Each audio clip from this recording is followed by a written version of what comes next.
हामी पनि एमसीसी भनेर बुरुक नउफ्रियौं। अफगानिस्तानमा अमेरिकी सेनाको उडिरहेको विमानबाट 3 व्यक्तिलाई यसरी खसाइयो। हेर्नुहोस् पूरा भिडियो सहित। निगमको चार्टर विमान काबुल जाँदै झापादेखि बर्दियासम्मका 18 जिल्ला कब्जा गर्न सिके राउतको रणनीति। भूतपूर्व गोर्खालीहरूले आमरण अनसन बस्न सुहाउँदैन भनेर सरकारले नै हतोत्साहित गर्यो। ठाकुर पक्षलाई धक्का। आयोगको निर्णय विरुद्ध अन्तरिम आदेश दिन सर्वोच्चद्वारा अस्वीकार।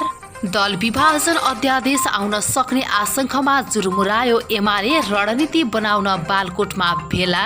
अफगानिस्तानमा रहेका नेपालीको उद्धारका लागि सरकारले थाल्यो प्रयास। लिम्पियाधुरा लिपुलेक र कालापानीको क्षेत्रफल सार्वजनिक गरियोस् भन्दै पोखरेल। विद्युत प्राधिकरणको एमडीबाट सरकारले जबरजस्ती हटाएको भन्दै हितेन्द्र साक्य पुगे अदालत। गण्डकी सरकारको नेतृत्व आलो पालो माओवादी बीचमै 2 थरी कुरा। अब हेर्नुहोस् पूरा समाचार। आदरणीय दर्शकबिन नमस्कार। तपाईँ यति बेला हेर्दै हुनुहुन्छ सिन्धुली.com युट्युब च्यानल।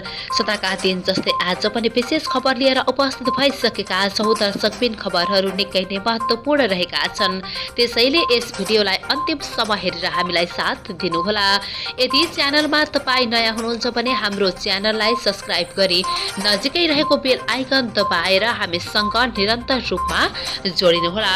दर्शकबिन कहाँबाट हेर्दै हुनुहुन्छ देश तथा विदेशबाट त्यो पनि कमेन्ट बक्समा गएर कमेन्ट गरेर हाम्रो यो मेहनतलाई एउटा लाइक र शेयर पनि गरिदिनुहोला।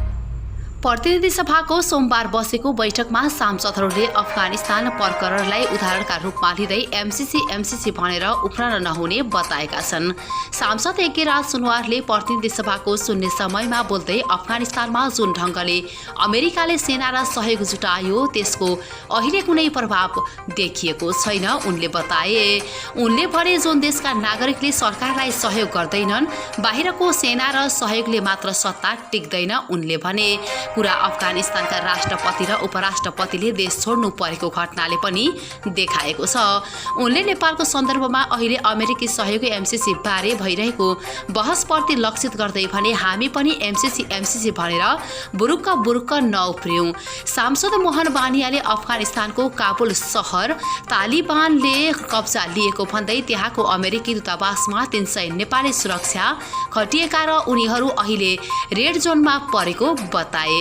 तिनीहरू रेड जोनमा परेका छन् त्यो कुरा नेपाल सरकारलाई थाहा छ कि छैन उनले भने। सरकारसँग अफगानिस्तानमा कति नेपाली छन् भन्ने समेत प्रष्ट तथ्याङ्क नरहेको भन्दै उनले कटाक्ष गरे। विखण्डको बाटो रोज्दा सिके राउत कैयौं पटक जेल परे। देशद्रोहको मुद्दा खेपे उनै देशद्रोही मूलधारको राजनीतिमा आएको 29 महिना बित्दैछ।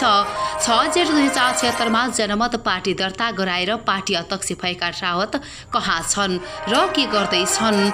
मधेसलाई अलग देश बनाउने उद्देश्यबाट राजनीति सुरु गरेका राउत अहिले काठमाडौँले गर्ने चुनावमा सहभागी हुन चुनावी रणनीति बनाउँदैछन् भन्ने थाहा पाउँदा धेरैलाई आश्चर्य नै लाग्ला। अध्यक्ष राउत पछिल्लो समय मधेसका जिल्लाहरूमा पार्टीको संगठन निर्माण गरिरहेका उनी प्रदेश 2 को अस्थायी राजधानी जनकपुर धाममा छन्। विशेष गरी उनी आगामी चुनावी रणनीति बनाइरहेका छन्। मधेसवादी दलहरूको कमजोरीलाई विश्लेषण गरिरहेका छन् र दलका गतिविधिलाई केलाइरहेका छन्। झापादेखि बर्दियासम्मका 18 जिल्लामा उनले पार्टीको ओडा तथा पालिका स्तरको अधिवेशन गरी धमाधम नेतृत्व छनौट गरिरहेका छन्। आगामी चुनावका लागि हामी भुइँ तहसम्म पार्टीको संगठन निर्माणमा खटिएका छौं। जनमत पार्टीको केन्द्रीय सचिव अनिता देवी शाहले भनिन्। तराईका 18 जिल्लामा हाम्रो पार्टीको संगठन निर्माण भइसकेको छ। देशमा अझै पनि जनताको राज्य नआएको भन्दै भोटका लागि मात्रै जनतालाई प्रयोग गरेको तर विकास नदिएको बताइन्। जनतालाई अहिलेसम्म भोटका लागि मात्रै प्रयोग गरियो, उनीहरूको गाउँमा विकास अझै पुगेको छैन शाहले भनिन्। स्थानीय प्रदेश र प्रतिनिधि सभा गरी तीनै तहमा आगामी चुनावमा जनमत पार्टी आफ्ना उम्मेद्वार उठाउने तयारीमा छ। पहिलो महाधिवेशन गरेपछि पार्टीका नेता तथा कार्यकर्ताहरू संगठन निर्माणमा जुटिरहेका छन्। यसबाहेक स्थानीय तहमा भइरहेको अनियमितता भ्रष्टाचार विरुद्ध खबरदारी गर्दै यस पार्टीका कार्यकर्ताहरू जनताका दैलोमा पुगेको बताइन्। साथै पार्टीलाई चिनाइरहेको पनि उनको भनाइ छ। अफगानिस्तानमा तालिबानले सत्ता लिएपछि नागरिकले देश छोड्न लागेका छन्। अहिले विमानस्थलमा निकै कारुणिक दृश्य देखिएका छन्। बस पार्कमा जस्तै विमानस्थलमा मानिसहरूको तछाड मछाड छ। बसमा यात्रु चढ्न गरेको सङ्घर्ष जस्तै मानिसहरू विमानमा चढेको देखिन्छ। कुन जहाज कहाँ जान्छ कुनै मतलब छैन। तर अफगानिस्तान छोड्नका लागि जुन जहाज ठिक्क परेको छ त्यसैमा मानिसहरू चढिरहेका छन्। मानिसहरू आफ्नो ज्यान जोखिममा पारी देश छोड्न बाध्य छन्। यस्तै एउटा घटना सोमबार काबुल विमानस्थलमा भएको थियो। विमानमा सवार 3 अफगानिस्तानका नागरिकहरूको विमानबाट उड्ने बित्तिकै मृत्यु भएको थियो। यो घटनाको भिडियो यति बेला सामाजिक सञ्जालमा निकै भाइरल बनिरहेको छ। भिडियोमा 3 जना उडिरहेको विमानबाट खसेको स्पष्ट देखिएको छ। यो भिडियोको बारेमा भनिएको छ कि 3 जना मानिसहरू जो काबुल एयरपोर्टमा यस विमानको केही बाहिर भागमा लुकेर देश छोड्न चाहनेहरू थिए। यो विश्वास गरिन्छ कि विमान उडेपछि ती मानिसहरू लामो समयसम्म आफ्नो सन्तुलन कायम गर्न सक्षम भएनन्। यो अमेरिकाको सैन्य विमान थियो। जानकारी अनुसार यी मानिसहरू विमानको टायरहरू बीच उभिएर यात्रा गरिरहेका थिए। विमान हावामा पुग्ने यी मानिसहरू एक एक गरी तल झर्दै थिए। उनीहरूको अझै पहिचान हुन सकेको छैन। काबुलमा बिग्रेको अवस्थाको बीचमा लुटपाटका घटनाहरू पनि भइरहेका छन्।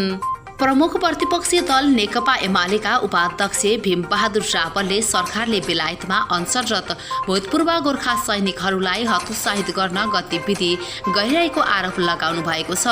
प्रतिनिधि सभाको सोमबारको बैठकमा बोल्दै उपाध्यक्ष रावलले सरकारले भूतपूर्व गोर्खा सैनिकहरूको माग पूरा गराउनका लागि कूटनीतिक पहल गर्दै उनीहरूको जीवन रक्षा गर्न सरकारले पहल गर्नुपर्नेमा परराष्ट्र मन्त्रालयले संसदको अन्तर्राष्ट्रिय सम्बन्ध समितिलाई लेखेको पत्रमा गोर्खाहरू आमरण अनसन बस्नुपर्ने होइन भनेर लेखिएको भन्दै आपत्ति जनाउनुभयो। उहाँले भूतपूर्व गोर्खाहरूको हक हितका निम्ति सरकार अग्रसर हुनुपर्नेमा उल्टो हतोत्साहित गराएको बताउनुभयो। सर्वोच्च अदालतले जनता समाजवादी पार्टी जसपाको आधिकारिकता उपेन्द्र यादवलाई दिन निर्वाचन आयोगको निर्णय विरुद्ध अन्तरिम आदेश दिन अस्वीकार गरेको छ।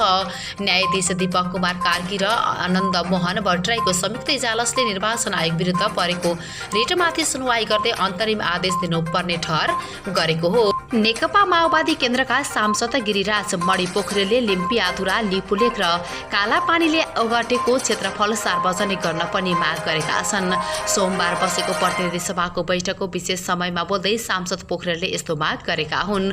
आफू शिक्षा मन्त्री हुँदा नेपालको भूभाग र सीमा सम्बन्धी सो अध्ययन सामग्री नामक पुस्तकमा नेपालको अध्यावधिक क्षेत्रफलको प्रक्षेपण भएको उल्लेख गर्दै उनले भने तत्कालीन प्रधानमन्त्री केपी शर्मा ओलीले सन्दर्भ सामग्रीको रूपमा तयार उक्त पुस्तक वितरण गर्न रोक्नु भएको थियो। नेपाल विद्युत प्राधिकरणको प्रबन्ध निर्देशन एमडीबाट सरकारले जबरजस्ती हटाएको भन्दै हितेन्द्र देव साके अदालत गएका छन्। प्राधिकरणको प्रबन्धक निर्देशकमा थमौती गर्ने गरी अन्तरिम आदेश माग गर्दै साकेले सोमबार सर्वोच्च अदालतमा रिट निवेदन दायर गरेका हुन्। मन्त्री परिषदले अवैधानिक रूपमा कुलमान घिसिङलाई नियुक्त गर्ने निर्णय गरेको भन्दै सो निर्णयको आधारमा भएका सम्पूर्ण पत्राचार कार्यान्वयन नगर्न र आफूलाई विद्युत प्राधिकरणको कार्यकारी निर्देशक पदमा काम गर्न दिन अन्तरिम आदेश माग्दै निवेदन दर्ता गरेका छन्। घिसिङलाई प्राधिकरणको एमडीमा नियुक्त गर्दै सरकारले सम्मानजनक बहिर्गमनका लागि साक्यलाई जल तथा ऊर्जा आयोगमा विज्ञको पद सिर्जना गरेर प्राधिकरण एमडीकै रूपमा खाइपाई आएको सेवा सुविधा दिने गरी जान मनाइएको थियो। प्रतिनिधि सभा अधिवेशन अन्त्य भएसँगै दल विभाजन अध्यादेश आउन सक्ने आशंका गर्दै नेकपा एमाले जुर्मुराएको छ। वरिष्ठ नेता माधव कुमार नेपाल पक्षले एमाले फुटाउन सहज हुने गरी अध्यादेश आउन सक्ने आशंका गर्दै नेकपा एमालेका अध्यक्ष केपी शर्मा ओली पक्ष रणनीति बनाउन जुटेका छन्। एमाले भित्र ओली पक्षका शीर्ष नेताहरू बारकोटमा भेला भएका छन्। सरकारले दल विभाजन अध्यादेश ल्याउने तयारी गरेपछि रणनीति बनाउन जुटेको ओली निकट स्रोतले जनाएको छ।